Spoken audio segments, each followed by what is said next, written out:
میں نا اکثر اپنے نانا جی کے بارے میں سوچتا ہوں. وہ بمشکل شاید تیسری جماعت پاس تھے. اچھا. جی. لیکن جب وہ کسی محفل میں بیٹھ کر بات کرتے تھے نا تو لوگ محاوروں اور کہاوتوں پر بس سر دھنتے تھے. واہ. ان کی زبان میں کیسی روانی تھی، ایک مٹھاس تھی. اور دوسری طرف میں ہوں، یونیورسٹی سے پڑھا لکھا، لیکن آج بھی ایک رسمی ای میل لکھنے سے پہلے 10 بار سوچتا ہوں کہ کہیں گرامر کی کوئی غلطی نہ ہو جائے.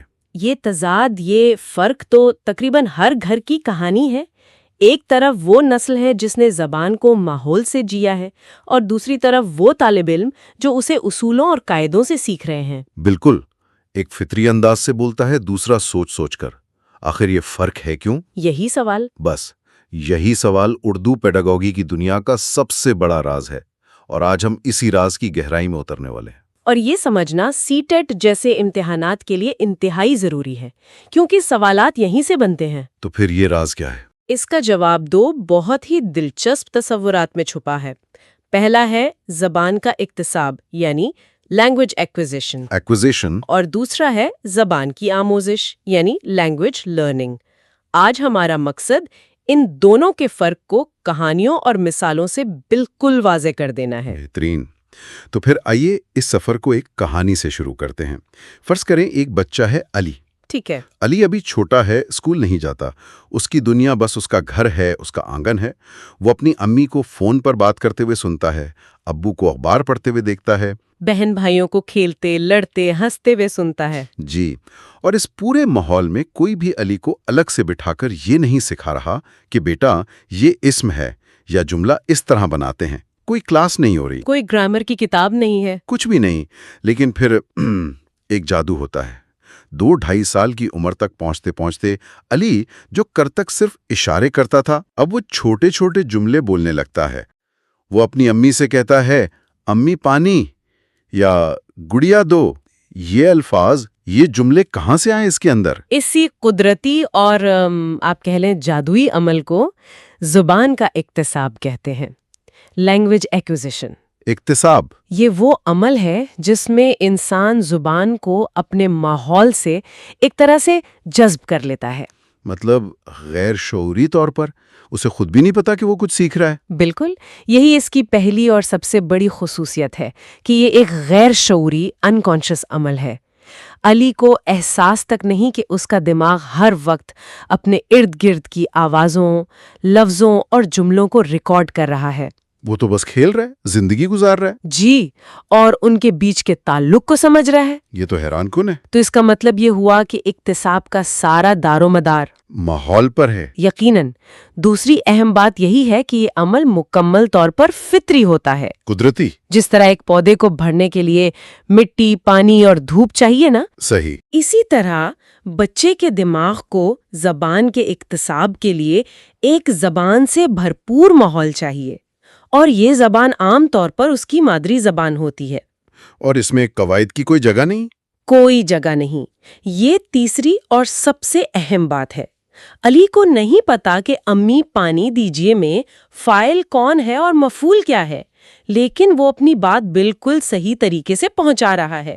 تو خلاصہ یہ ہوا کہ اکتساب وہ زبان ہے جو ہم گھر میں اپنے ماحول سے بغیر کسی کوشش کے قدرتی طور پر سیکھتے ہیں. بالکل.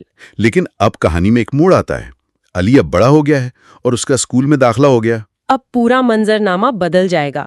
گھر کا آرام دہ فطری ماحول اب ایک رسمی منظم ماحول میں تبدیل ہو رہا ہے. جی بالکل.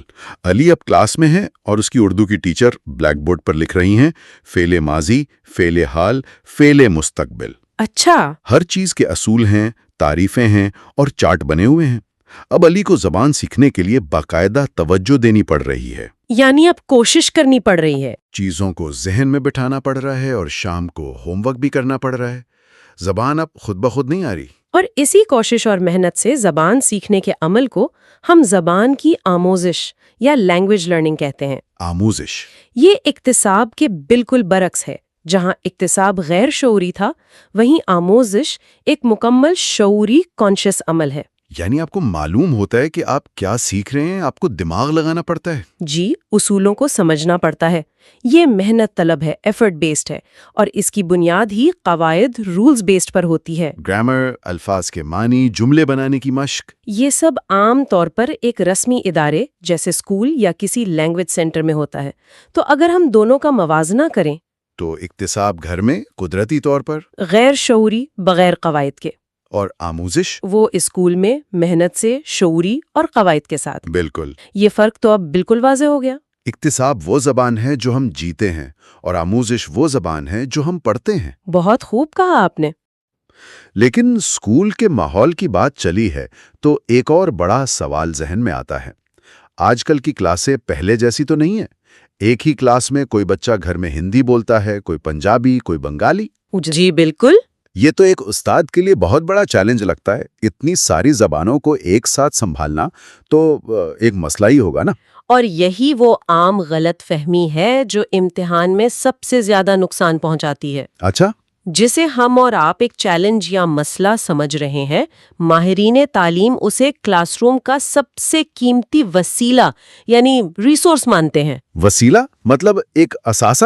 یہ سننے میں تو بہت اچھا لگتا ہے، لیکن حقیقت میں یہ کیسے ممکن ہے؟ یہ بہت ہی عملی سوال ہے۔ مطلب ایک استاد جسے خود بنگالی نہیں آتی، وہ اس بچے کی زبان کو وسیلے کے طور پر کیسے استعمال کر سکتا ہے؟ اس کا جواب استاد کی تخلیقی صلاحیت میں چھپا ہے۔ نیشنل کریکولم فریم ورک 2005 بھی اسی بات پر زور دیتا ہے۔ ذرا سوچئے۔ استاد ایک سرگرمی کرواتا ہے، ہر بچے کو اپنی مادری زبان میں پانی کے لیے جو لفظ استعمال ہوتا ہے وہ بتانا ہے۔ اچھا۔ تو کسی نے جل کہا، کسی نے واٹر، کسی نے آب۔ اب بورڈ پر ایک ہی چیز کے لیے کتنے سارے نئے الفاظ جمع ہو گئے۔ اس سے تو سب بچوں کا ذخیرہ الفاظ ایک ہی دن میں بڑھ جائے گا۔ صرف یہی نہیں، اس سے بچوں میں ایک دوسرے کی زبان اور ثقافت کے لیے عزت پیدا ہوتی ہے۔ صحیح۔ انہیں یہ احساس ہوتا ہے کہ میری زبان بھی اہم ہے۔ اس سے ان کی خود اعتمادی بڑھتی ہے۔ ایک اچھا استاد ان مختلف زبانوں کو ایک پل کے طور پر استعمال کرتا ہے۔ کیسے؟ وہ بچوں کو کہانیاں سنانے کے لیے کہہ سکتا ہے، پہلے اپنی مادری زبان میں، پھر مل کر اس کا اردو میں ترجمہ کرنے کی کوشش کی جا سکتی ہے۔ اس طرح تو کلاس کا ماحول بہت دلچسپ اور جاندار ہو جائے گا۔ بالکل۔ تو یاد رکھنے والی بات یہ ہے کہ کثیر لسانیت یعنی ملٹی لنگوالزم مسئلہ نہیں بلکہ ایک خزانہ ہے۔ یہ تو واقعی ایک بالکل نیا زاویہ ہے۔ اس کا مطلب ہے کہ امتحان میں اگر ایسا کوئی سوال آئے جس میں کثیر لسانیات کو ایک مسئلے کے طور پر پیش کیا گیا ہو تو وہ آپشن تقریباً ہمیشہ غلط ہوگا۔ بالکل درست۔ اور یہ ہمیں ہمارے اگلے اہم موضوع پر لاتا ہے جسے ہم ٹیگ ورڈز یا جادوئی الفاظ کہہ سکتے ہیں۔ Tag words? جی، پیڈاگوجی کے سوالات میں اکثر کچھ الفاظ ایسے ہوتے ہیں جو صحیح یا غلط جواب کی طرف واضح اشارہ کرتے ہیں۔ یہ تو امتحان دینے والوں کے لیے بہت اچھی چیز ہے۔ تو پھر پہلے ان مثبت الفاظ کی بات کرتے ہیں جنہیں دیکھ کر ہمیں اندازہ ہو کہ یہ جواب صحیح ہو سکتا ہے۔ ضرور۔ مثبت ٹیگ ورڈز میں سب سے پہلا اور سب سے اہم لفظ ہے موقع۔ موقع۔ جس آپشن میں بھی بچے کو زبان استعمال کرنے، خود کو ظاہر کرنے یا کچھ نیا کرنے کا موقع فراہم کرنے کی بات ہو، وہ ہمیشہ ایک مضبوط آپشن ہوتا ہے۔ جیسے بچوں کو آپس میں بات چیت کرنے کے مواقع فراہم کرنا۔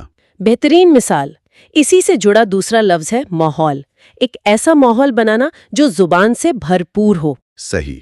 جہاں دیواروں پر نظمیں لگی ہوں، کہانیاں موجود ہوں اور بچے زبان کو سن اور دیکھ سکیں۔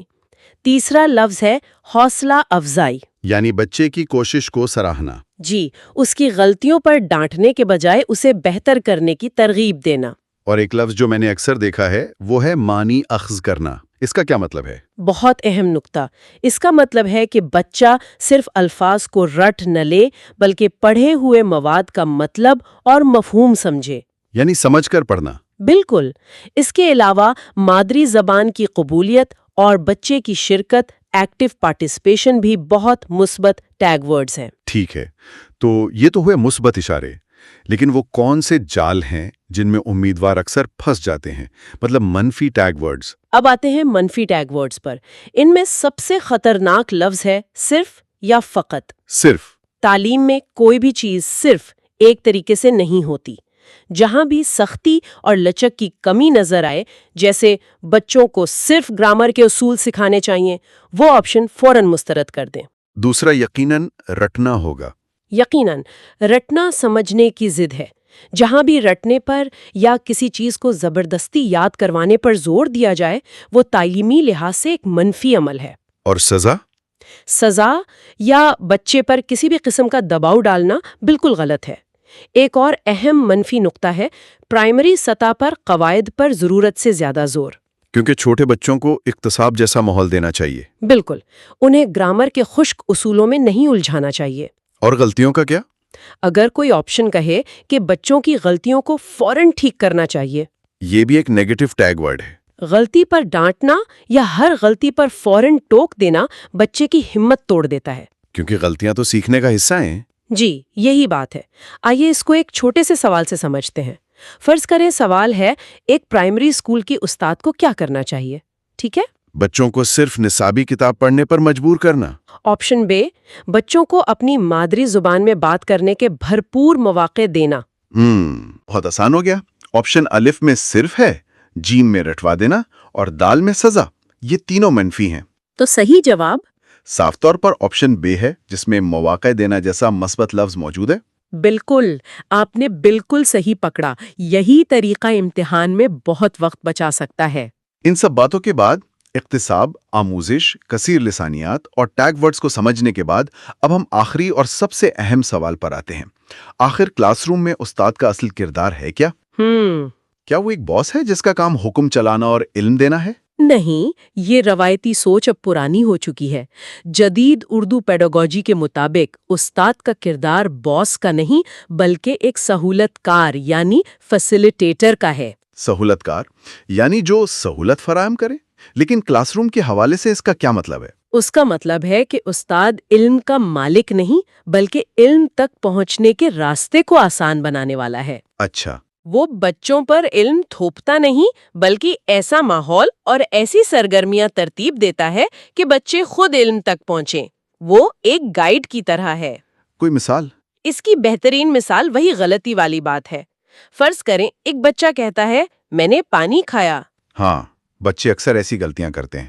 اب ایک روایتی استاد شاید فوراً ٹوکے گا کہ غلط، پانی کھاتے نہیں پیتے ہیں۔ بالکل، اس سے بچے کو شرمندگی ہو سکتی ہے اور وہ اگلی بار بولنے سے ہچکچائے گا۔ صحیح۔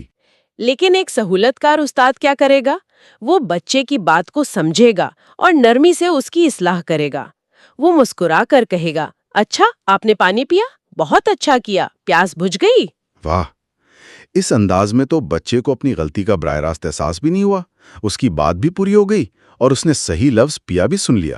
اور اس کی خود اعتمادی کو بھی کوئی ٹھیس نہیں پہنچی۔ یہی سہولت کاری کا جادو ہے۔ جی، بنیادی اصول یہ ہے کہ غلطیاں سیکھنے کے عمل کا ایک قدرتی اور اہم حصہ ہیں۔ استاد کا کام ان غلطیوں کو سیکھنے کے مواقع میں تبدیل کرنا ہے، نہ کہ انہیں ناکامی کا سرٹیفکیٹ بنا دینا۔ وہ ایک باغبان کی طرح ہے جو پودوں کو کھینچتا نہیں بلکہ انہیں بڑھنے کے لیے صحیح ماحول فراہم کرتا ہے۔ تو آج کی اس گہری گفتگو کا اگر خلاصہ کیا جائے تو چند بہت ہی اہم نکات ہمارے ہاتھ آئے ہیں۔ پہلا، گھر کی زبان اقتصاب ہے جو قدرتی طور پر آتی ہے، اور اسکول کی زبان آموزش ہے جس کے لیے شعوری کوشش کرنی پڑتی ہے۔ کلاس روم میں بچوں کی مختلف زبانیں کوئی مسئلہ نہیں بلکہ سیکھنے سکھانے کا ایک قیمتی وسیلہ ہیں۔ جی بالکل۔